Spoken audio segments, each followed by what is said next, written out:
bonjour à tous. Je suis Clélia du blog Happiness qui parle principalement de mode et de beauté. À côté de ça, je suis architecte. J'ai co-créé ma société. J'habite à Marseille. Donc, en ce qui me concerne, petit à petit, je me suis documentée en lisant des livres, en regardant des vidéos et je suis devenue végane.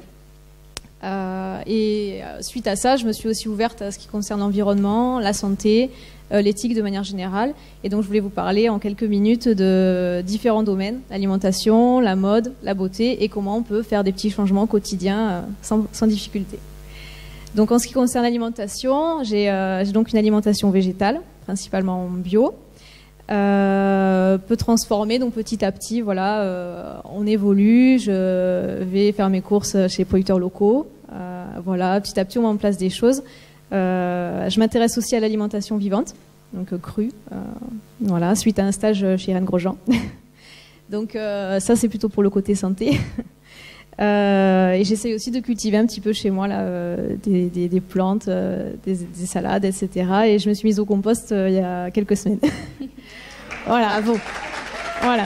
Donc ça permet de récupérer son engrais aussi pour ces petites cultures. Voilà. Concernant les cosmétiques, donc au fur et à mesure dans mon blog aussi, j'avais une évolution vers le bio, le non testé sur les animaux, ça c'est quand même assez important.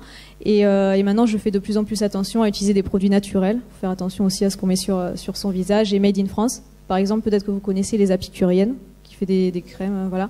Donc ça c'est plutôt pas mal. Et j'essaye aussi de faire mes cosmétiques homemade avec des huiles végétales et des huiles essentielles. Voilà. Donc comme Aurélie, je m'intéresse un peu à l'aromathérapie. Voilà. Tout ça c'est des petites choses qui viennent au fur et à mesure et voilà qu'on met en place dans sa routine. Concernant la mode, je fais attention à la composition des matériaux en fait que j'achète. Donc je n'achète pas de cuir, de laine, etc. Pour la cause animale, en fait, c'est ça qui m'a amené au véganisme, voilà. Et ensuite c'est tous les autres avantages, voilà, qui sont venus, mais c'était surtout par rapport à la cause animale.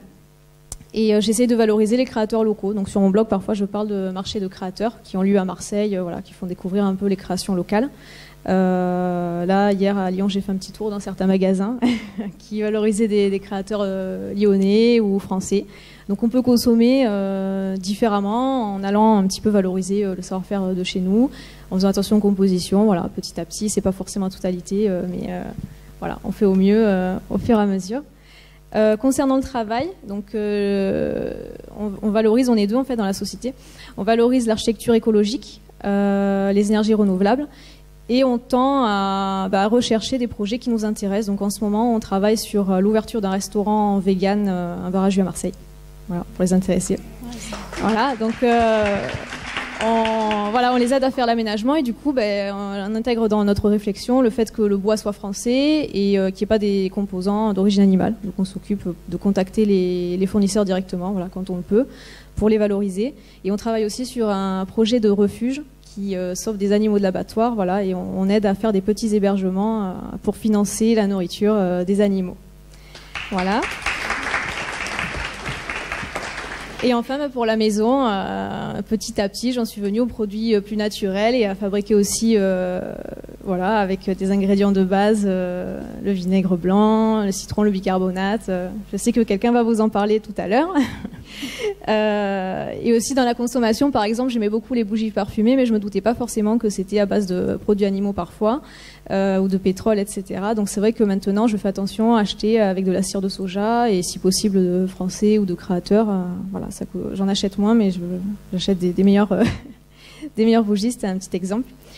Donc pour résumer, voilà, on peut avoir une approche dans chaque domaine facilement, au fur et à mesure, en fait, en se documentant, ça vient et on met en place des petites actions. Chaque petite action compte, je pense.